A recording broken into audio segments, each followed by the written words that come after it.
Before your mind learned to name anything, your body was already listening. In the quiet beneath language, every feeling you have ever carried, every surge of joy, every tremor of fear, every small whisper of doubt or devotion moved through you as vibration. That vibration did not stop at your skin. It traveled as frequency, as an invisible music your DNA could hear and translate. This is why you never needed to beg the universe to notice you. Your biology has been broadcasting your state all along, sending a clear, continuous signal that the quantum field understands without a single word. When you feel peace, your tissues loosen, and your inner light breathes more freely. When you feel threatened, your system contracts into defense, and because the field mirrors coherence with absolute precision, your life reshapes itself to match the tone you sustain most often. Understanding this is the beginning of the end of struggle, because the power you were trying to grasp out there is the power you are already emitting in here. You have been told awakening is a secret you must decipher, a mountain you must climb, a test you must pass. But the real threshold is simpler and more intimate. It is the moment you stop treating feeling as an obstacle and start recognizing it as the interface between consciousness and creation. Emotion is not a mess to clean up after the mind has finished thinking. Emotion is the current that carries intention into matter. When gratitude is genuine, your heart's rhythm becomes ordered. Your brain settles into harmony. Your DNA unwinds as if opening a window to let more light move through. When resentment dominates, the signal fragments and the field returns that fragmentation with faithful accuracy. The universe is not judging you.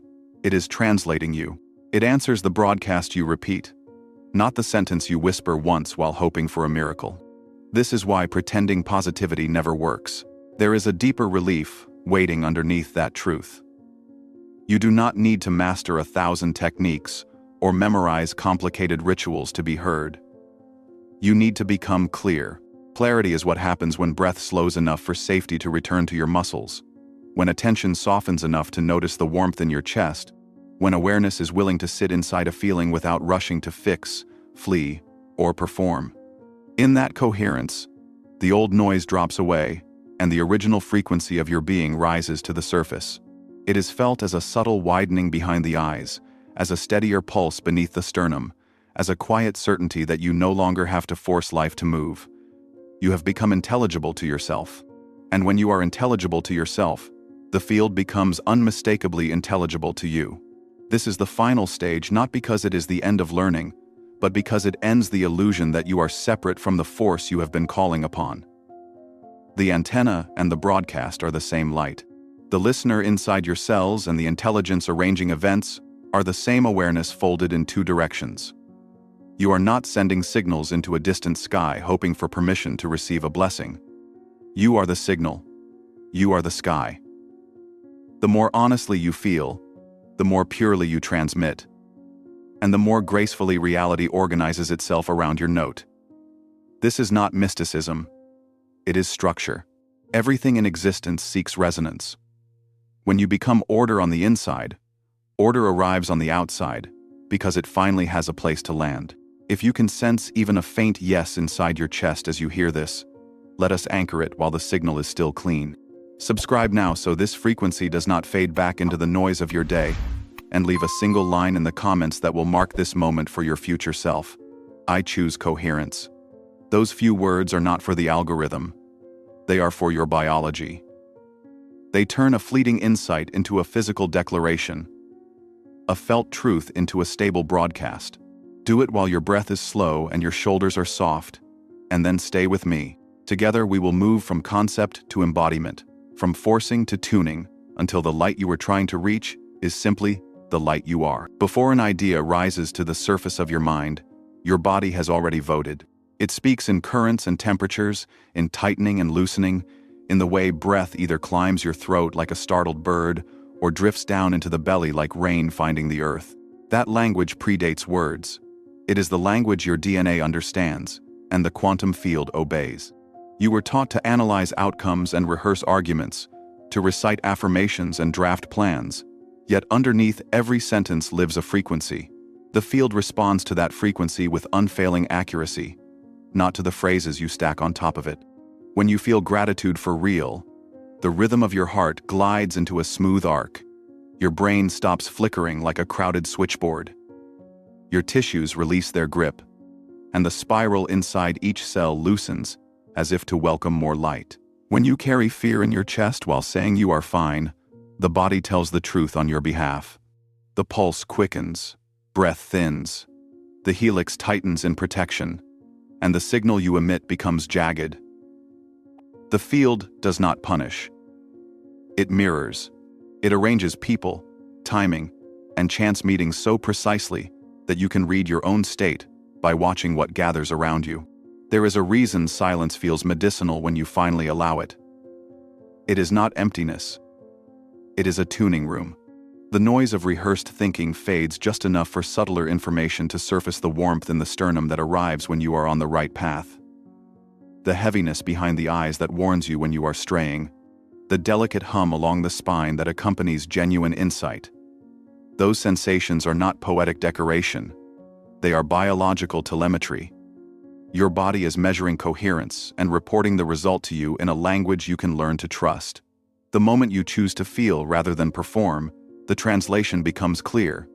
You notice how the smallest act of honesty, admitting a fear to yourself without dramatizing it, restores order.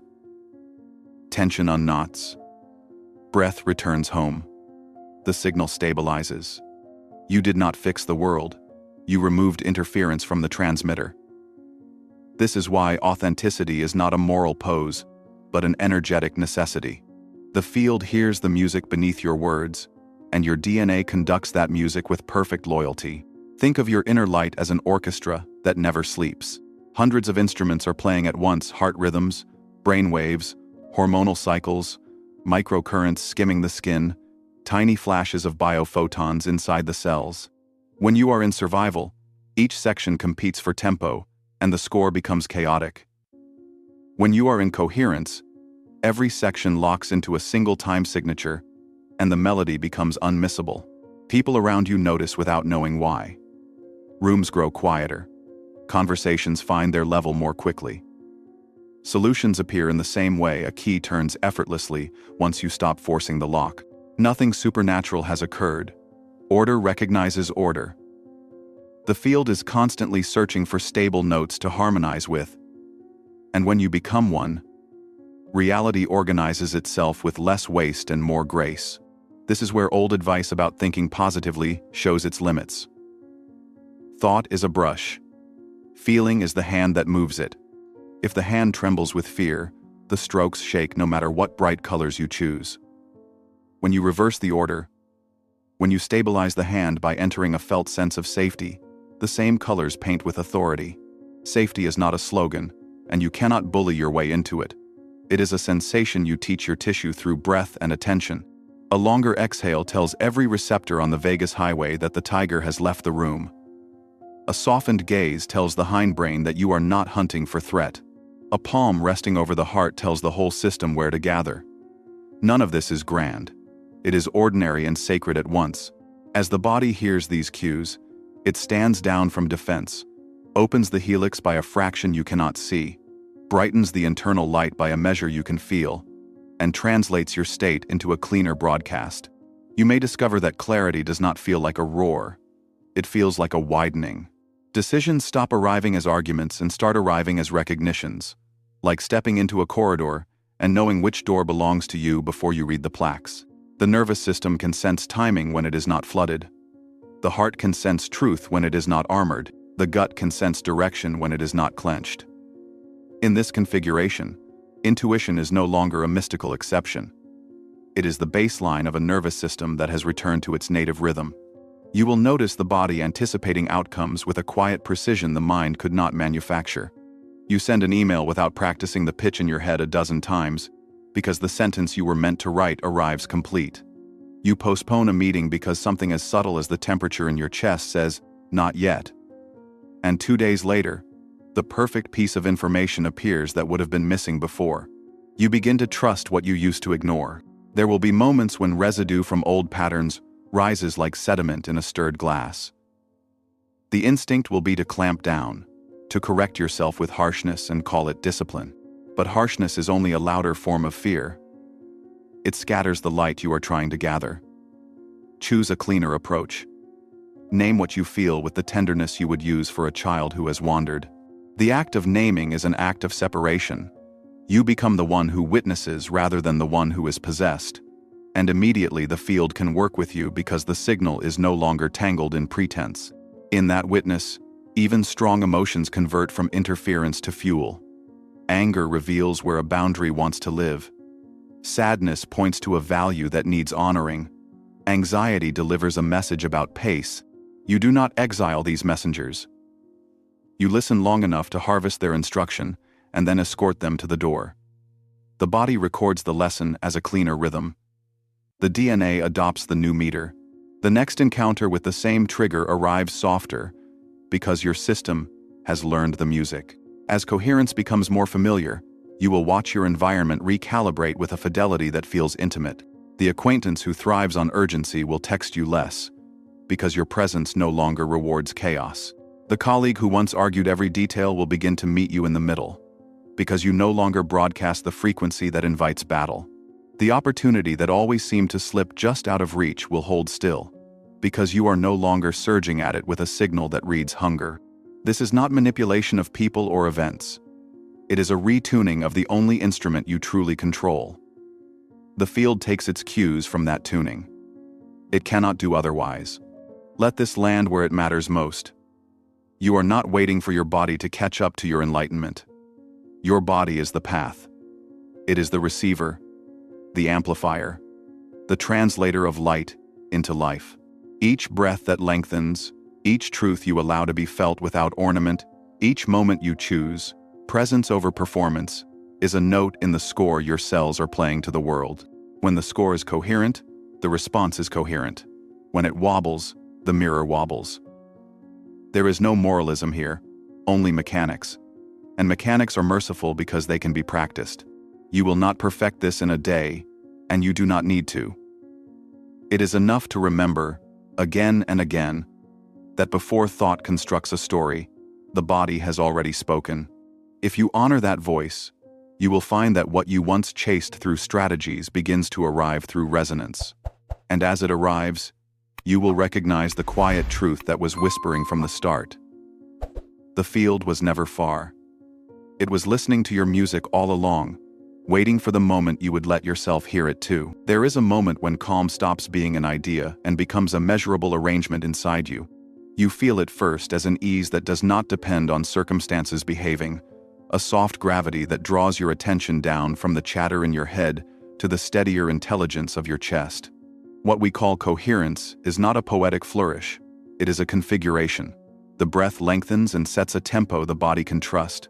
The rhythm of the heart smooths into a graceful arc instead of jagged peaks. The mind, relieved of the siren of emergency, stops flickering between possibilities and begins to track one clear line. In that alignment, the message your body sends to the field is no longer a scatter of competing signals but a single tone. The world answers tones like that. It always has. Think of the heart as a conductor that the rest of you takes cues from. When you are braced for impact, the conductor beats too fast and every section rushes, strings tight, brass loud, woodwinds lost. When you invite even a little safety into the room, the baton lowers, and suddenly, the orchestra can hear itself again. The brain does not need to run ahead to protect you. It can sit beside the heart and keep time. The breath does not need to gasp. It can move like a tide the shores have agreed to hold. Even the spiral tucked inside each cell seems to loosen, as if a window had been opened in a crowded house. You do not need to see these shifts to feel their consequence. Choices that used to taste like risk begin to taste like accuracy. People who once drew conflict from you lose their grip because you are no longer offering the friction they hook into. What changes is subtle and biological, and yet its effects are practical enough to reorganize your day. The mistake we make is trying to think our way into this state. Thought is useful, but it is a latecomer. Coherence is reached by sensation first. Begin where you actually have influence, with the wave moving in and out of your body. Let the exhale be a fraction longer than the inhale, not forced, not theatrical, just long enough to let your muscles consider the possibility of peace. Notice how the shoulders answer without being asked, how the tongue loosens from the roof of the mouth, how the eyes stop searching the edges of the room for a threat that is not here. You have not solved anything grand. You have changed the meter of your internal song. And the body, bless it, is simple. It believes the music. In that belief, the chatter lowers. Timing clarifies. You can feel when to wait and when to move in a way no list of pros and cons could ever teach. Authenticity is the fastest path into this arrangement because it removes the static of performance. Pretending to be calm forces the system to split one part acting, another part straining to hold the act together. The field hears the split and returns it. When you admit, even privately, that fear is here, you stop arguing with the messenger and start receiving the message. The moment you name it without decoration, something reorganizes. Breath finds its depth. Heart finds its curve. Mind finds its lane. You have not banished fear. You have given it a place that is not the captain's chair. In that placement, the electricity of the feeling settles into the wiring of your body as usable current, instead of sparking through your circuits as a short. This is how honesty becomes physiological relief. You will know you are entering coherence because life begins to hand you confirmations that require no mystical vocabulary to understand. The reply arrives at the hour it needed to arrive. The conversation that used to knot your stomach unfolds with a civility that surprises you both. The plan you were about to force reveals one missing piece you had not noticed, and waiting a day saves you a week. These are not accidents dressed as omens. They are the outer face of an inner order. When the transmitter stops stuttering, the translation improves. The field is not capricious. It is responsive. It is not moved by the volume of your wanting. It is moved by the clarity of your being. Do not confuse coherence with perfection. You are not building a glass sculpture to keep yourself inside. You are learning how to return when life jostles you. A loud hour does not erase a quiet morning. A sharp exchange does not erase the practice that made it less sharp than it would have been last year. The skill you are growing is recovery. Feel the wobble. Widen your breath. Place a palm where your voice lives before it reaches your throat, and let the body remember how to organize around a single note. Each return is a repetition that strengthens the pathway. Over time, the pathway becomes a road. The road becomes your default. People will feel the difference long before they can name it. You will too. There is a delicate shimmer to the moments just before you change. It feels like standing in a doorway while both rooms are lit. One familiar and crowded with your old reflexes. The other spacious and quiet with possibilities you can sense but not yet name. Physics calls it superposition, a particle existing in overlapping states until observation collapses it into one. Your life behaves the same way.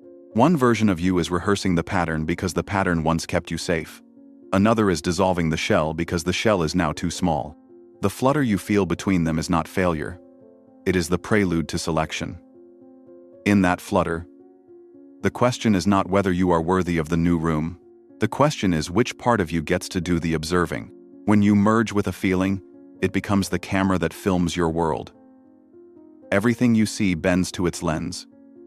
Fear will make the future look crowded with hazards. Shame will turn the mirror into a judge. Urgency will compress time until you believe you must sprint or be left behind. But the moment you step half a pace back inside yourself and notice, without bargaining or embroidery, what is moving through you, the camera changes hands. You are still feeling, but you are no longer filmed by the feeling. You are witnessing. That single rearrangement of perspective is not a trick of thought. It is a shift in physics. The observer defines the experiment. When the observer inside you is calm enough to hold sensation without becoming it, the wave of possibility organizes around that calm and collapses toward a cleaner outcome.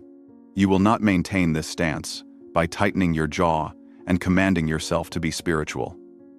You maintain it by choosing presence one breath at a time and letting presence choose the next breath for you.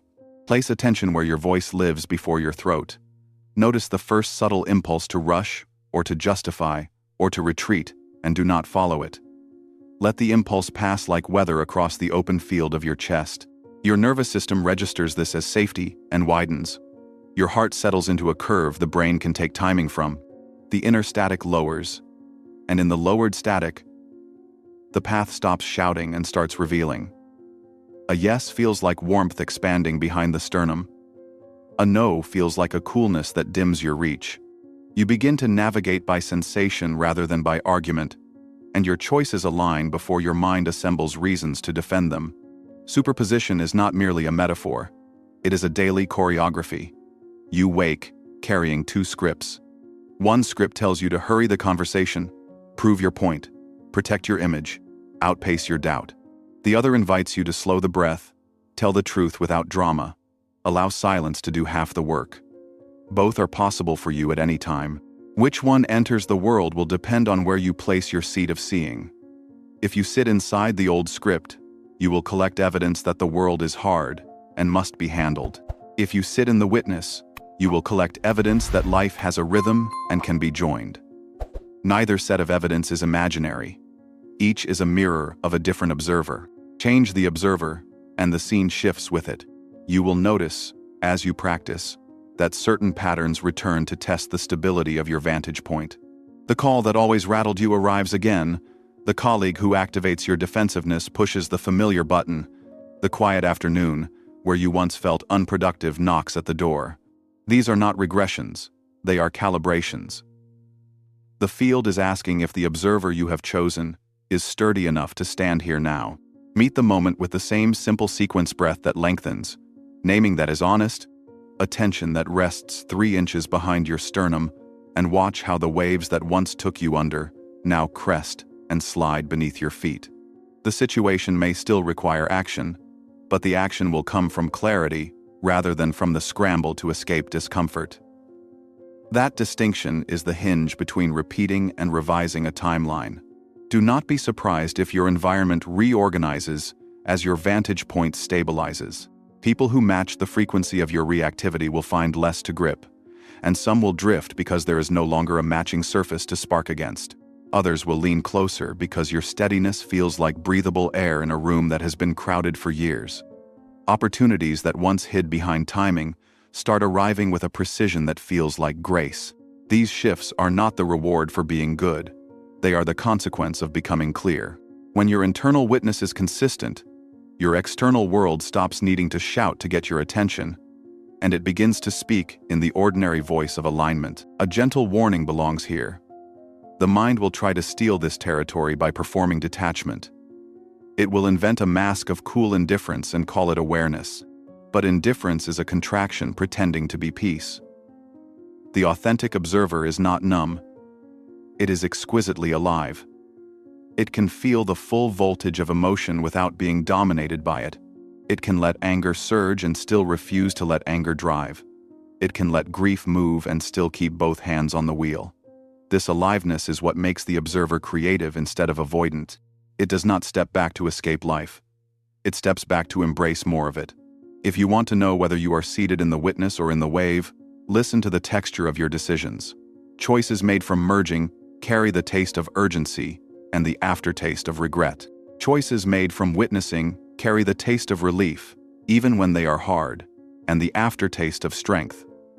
Relief is the signature of coherence returning. Strength is the body remembering that it can hold what it feels without splintering. When those signatures become familiar, the collapse you were trying to force begins to happen on its own. The older state loses probability because you are no longer feeding it with attention. The newer state gains probability because you are inhabiting it with breath. The field, faithful to its nature, collapses toward the signal that persists. There is a simple dignity to living this way. You stop auditioning for a future that always asks for more proof. You start inhabiting a present that deepens as you give it the weight of your awareness. From here, the sentence "I am becoming" becomes too small. You are not becoming, you are choosing. At every hinge in the day, at the inbox, at the doorway, at the moment before you speak, you decide which observer will define this experiment, and the world arranges itself accordingly. Keep choosing the one who can feel fully and see clearly at once. Keep choosing the vantage point from which breath is a bridge and truth is a balm. If you do, the so-called leap will not feel like a leap at all. It will feel like a natural collapse into the life that has been waiting just on the other side of your attention. There comes a point when life stops feeling random and starts reading like a conversation. You think of someone and they appear in your messages within minutes. A phrase repeats itself from 3 unrelated mouths in a single afternoon. A book falls open to a page that answers a question you never quite dared to ask aloud. The reflex is to shrug and call it coincidence. But something in your chest knows better. It is the same sensation you feel when you finally tune a radio and the static clears. The song was always there. You were simply off by a fraction. Synchronicity is that fraction resolving. It is the outer world arranging itself around the note you are holding within. The field is not sentimental. It does not send feathers and numbers to flatter you. It reflects the density of your presence and the clarity of your broadcast. When your signal is scattered, the reflections arrive as noise mist, timings, crossed wires, conversations that slide past their point. As your inner coherence gathers, the reflections become precise. People show up at the hour they are actually needed. A chance meeting opens into the exact resource you lacked. A delay that once would have irritated you reveals itself as perfect pacing because what you required could not have reached you sooner. This is not favoritism. It is physics wearing the soft face of grace. The temptation is to collect signs like souvenirs and never change course. But the sequence intensifies for a reason. Recurring symbols are not decorations for the mantle of your mind. They are instructions to move. If leaving an old habit is the message, that theme will keep echoing until it lands in your body as motion. If your frequency is asking for gentler pacing, life will keep handing you small breakdowns until you stop sprinting out of habit.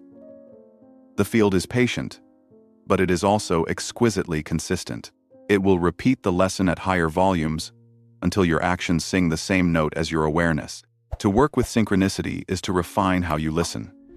The mind wants to interrogate probability, to prove that an alignment could not have been chance. The body already knows when the mirror is speaking. Notice what happens in your chest when an apparent coincidence arrives. If there is a slight widening behind the sternum, a warmth that feels like recognition rather than excitement, you are hearing the right station. If your jaw tightens and your breath thins even as your mind rushes to declare the sign meaningful, you are trying to force the dial. Trusted signals relax the system. Forced narratives agitate it. Let the nervous system be your translator. It has been learning this language your entire life. Action is the seal. Write the sentence that keeps finding you. Make the call you keep stumbling into by accident. Release the obligation that the universe has been trying to unhook by sending you schedule collisions. These are not grand gestures. They are small agreements with a larger intelligence that is already collaborating with your biology. Each step you take in response to a clear cue thickens the present. The denser your presence, the faster probability collapses into form, and the more fluent the conversation becomes. Soon, you do not ask, "Is this a sign?" You ask, "What simple, honest motion does this clarity ask of me now?" And then you make it, before the old static returns. You will recognize mastery not by the volume of marvels in your day, but by the quiet economy with which life moves. The right words arrive without rehearsal. The right doors open without pounding. The challenges that do appear come with the resources braided into them, as if the field had hidden the thread where you would be sure to find it. You are not being rewarded. You are being mirrored. The more you anchor in coherence, the more the world reflects that steadiness with unembarrassed precision. In that precision, you will feel a deeper companionship than any argument could offer, the sense that reality has always been listening. And now, finally, you are listening back. There is a moment, quiet and unmistakable, when you realize that nothing essential was ever missing. The chasing softens. The argument in your head loses its audience. The body that once braced against every unknown becomes a doorway rather than a wall, and through that doorway, a steadier light steps forward, wearing your name. You look back at the path and see that every detour was calibration, every pause was pacing, every storm was the sky practicing how to clear. The field has been faithful to you from the beginning, not because it favored you, but because it could never do anything but mirror you. When you were scattered, it returned scattering. When you gathered, it returned gathering. When you pretended, it returned static. When you told the simple truth in breath and bone, It returned coherence with a precision that felt like grace. The gift is not that reality suddenly became kind. The gift is that you learned how to become legible to it. What remains now is not a technique to perfect, but a way of inhabiting the ordinary that turns each hour into architecture. You wake and feel for the note beneath your first thought. You let the exhale widen beyond the inhale by a hair's breadth, and you allow your chest to register whether the day is asking for gentleness or strength. You answer conversations from the space behind the sternum, rather than from the spin behind the eyes, and you let silence participate so you do not have to carry the whole room alone. You notice the returning tests and greet them like familiar weather. Not as punishments, but as measurements. Proof that the new vantage point is holding. You let emotion move without hiring it as your driver. You let intuition speak before strategy crowds the doorway. This is not passivity. It is precise participation. The more you live this way, the more the world shows you its working parts, and the more your presence becomes an instrument that other instruments naturally tune to. You have watched how the smallest shift inside makes the largest shift possible outside. You have felt how honesty, even when it stings, cleans the signal faster than any performance. You have seen the way opportunities stop hiding when your pace matches their timing, how relationships lighten when you decline the old invitations to chaos, how decisions land with relief when you let the body speak first. You have learned that the nervous system is not an obstacle to transcend, but a bridge to cross again and again until your footing is sure. You have learned that your DNA is not a verdict passed down from the past, but a living antenna that brightens or dims according to the frequency you are willing to sustain. You have learned that awakening is not a finish line beyond this life, but this life finally allowed to hum with its original rhythm. If you listen closely, you can hear that rhythm now, steady as a tide and patient as morning. It is there when you sit in traffic and choose breath over blame. It is there when the inbox floods and you refuse to rush your voice. It is there when an old fear knocks and you open the door with a hand on your heart instead of armor on your tongue. It is there when someone else's storm enters your field and, without effort, calms because you will not abandon your note. In those moments, you are not performing calm. You are transmitting order. The field hears you as a stable tone, and reality arranges itself with a respect that requires no spectacle. This is the place where seeking becomes expression. You are no longer auditioning for a future that promises relief. You are practicing the relief that makes the future honest when it arrives. The mind that once demanded control is learning to trust the architecture of coherence, and the heart that once had to shout to be heard is now the conductor the rest of you follows. From here, manifestation loses its theater. You are not bargaining with a distant intelligence. You are aligning with the one that lives in your breath. You are not begging for signs. You are moving in such clear rhythm that the world becomes a fluent reply. Let this be your quiet vow as you step into what waits. You will not rush your frequency to impress a clock that never loved you. You will not decorate fear and call it wisdom. You will not pretend peace while your jaw is clenched. You will keep choosing the simple actions that thicken the present until possibility has no choice but to collapse into form. You will keep letting emotion complete its circuit so light can do its work. You will keep returning to the seat of the observer, not to escape feeling, but to feel everything without becoming lost. You will keep teaching your body that safety is not a performance but a practice, and you will keep allowing your presence to be the lesson that steadies other hearts without a word.